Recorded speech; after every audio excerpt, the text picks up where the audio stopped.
All right, welcome everyone. For so many of us, memorizing Surah Al-Baqarah is this huge, lifelong goal, right? It's beautiful, but man, is it intimidating. But what if I told you the secret isn't just grinding through repetition?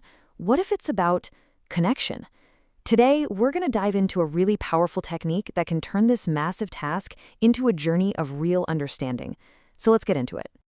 So let's be real for a second. Have you ever opened up the Quran to Surah Al-Baqarah, seen all 286 verses, and just felt this mix of awe and, straight up intimidation?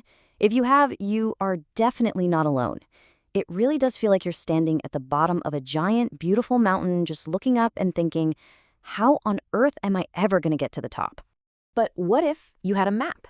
And I don't just mean a simple line pointing up.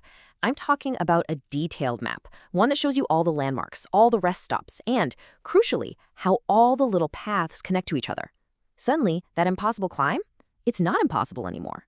It's an adventure. And that's exactly the kind of map we're going to learn how to draw today. Okay, so here's our game plan. We'll start with the Baqarah challenge itself, then we'll jump into the mind map solution. After that, we'll get practical with an example, the story of succession. We'll touch on how repetition fits into this new picture, and finally look at what this is really all about, going beyond just memorization. All right, first up, the Baqarah memorization challenge. Let's just acknowledge the struggle, right? I mean, it's not just that it's the longest chapter in the Quran. The themes are huge. You've got law, history, stories, deep theology. It's all woven together. And if you try to tackle it just one verse at a time, linearly, it honestly feels like trying to drink from a fire hose. You might get some of the words, but you're probably going to miss the whole amazing picture. So, that brings us right to the solution, the mind map.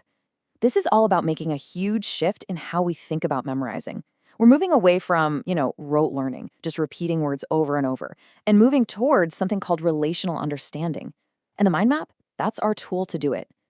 This is where we stop just memorizing lines on a page and start actually understanding the story that Allah is telling us. So what is a mind map? In Arabic, you might hear it called al-kharita al-dhihniya.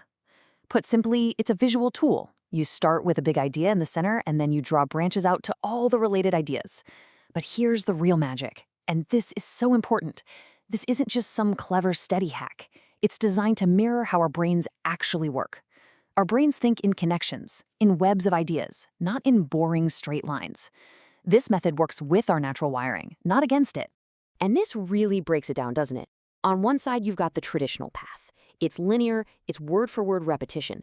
The whole focus is just on recall. Can I spit the words back out? But then look at the other side, the mind map path. It's relational. It's all about understanding the connections. The focus is on comprehension. It's about seeing the beautiful divine architecture of the surah. Because think about it, when you truly get why one verse leads to the next, memorizing it becomes the easy part, a natural result of your understanding. Okay, enough talking about it, right? Let's actually do it. Let's get our hands dirty and build our very first mind map together. We're going to take one of the earliest stories in Surah Al-Baqarah, the amazing story of Adam's succession on earth. Let's break it down step by step. Okay, so every single mind map has to start somewhere. It needs a core, a central theme. For this story, our center is al-istikhlaf fil ard, which means succession on earth. This is the big idea. Everything else we're about to talk about connects back to this. So just picture it, a blank page with this concept right in the middle. Now, from that central point, we start drawing our first main branches. And these branches just tell the story in order. So, branch number 1, Allah announces his plan to create a successor. What happens next?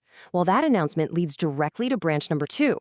The angels ask a question. They're curious, maybe a little concerned. And what's Allah's answer to their question? That's branch number 3. He teaches Adam the names, this special, unique knowledge. You see how it flows? It's not just a list of events, it's a narrative. One thing leads to the next.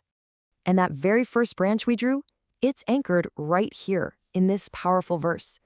This is the moment it all begins. This is the trigger for the whole story. So now, when you're reciting and you get to this ayah, your brain doesn't just see words. It sees that first point on your map. It lights up. This is the announcement. So where are we in the story? Allah has taught Adam the names. What's the logical next step? Well, that knowledge can't just be theoretical. It has to be shown, right? So boom, our fourth branch pops up. Adam's knowledge is displayed for the angels to see. This is the moment that directly addresses their initial question, showing them the wisdom behind Allah's plan. And here's how the story resolves. What happens when the angels witness this incredible knowledge Adam has? Their reaction is immediate. That's our fifth and final branch for this section, the angels' submission. They completely understand, they praise Allah, and that question they had at the start, it's completely and beautifully answered. This last branch just locks the whole story together. So let's just step back and look at what we just did. Those verses that might have seemed like separate lines of text before, they're not a list anymore. They're now one single connected picture inside your head. You can literally trace the path of the story on your mental map. Announcement leads to the question, leads to the teaching, leads to the demonstration, which leads to the submission. It's one complete logical story. Okay, now I know what some of you might be thinking. This is cool, but what happened to repetition? Do I just stop repeating the verses? And the answer is absolutely not. You still repeat, but, and this is a big but, the reason you repeat changes completely. Let's talk about that. See, when you have a mind map, repetition gets a major upgrade. It's no longer about brute force memorization, just hammering the words into your brain. Instead, every time you recite the verses, it's like you're taking a walk along the paths of the map you just drew. You're tracing those connections. You're not just repeating sounds, you're reinforcing the story, solidifying the meaning. You're making those mental pathways stronger and stronger. And this all leads us to what I think is the most important part of this whole thing. Because this technique, it's not really just a memory hack. It's not a shortcut. It's a key that unlocks something way, way deeper. The real prize, the true reward, it's found beyond just being able to recite the words. Because really, what's the ultimate goal here? It was never just about having the Quran on our tongues, was it? It's about having it in our hearts. The real goal is tadabbur, that deep, meaningful contemplation. When you can see the structure, when you understand the connections, that's when you can truly begin to appreciate the incredible, divine wisdom woven into every single verse. Perfect recall is amazing. It's a beautiful fruit, for sure. But that deep understanding, that's the root system that makes it all possible.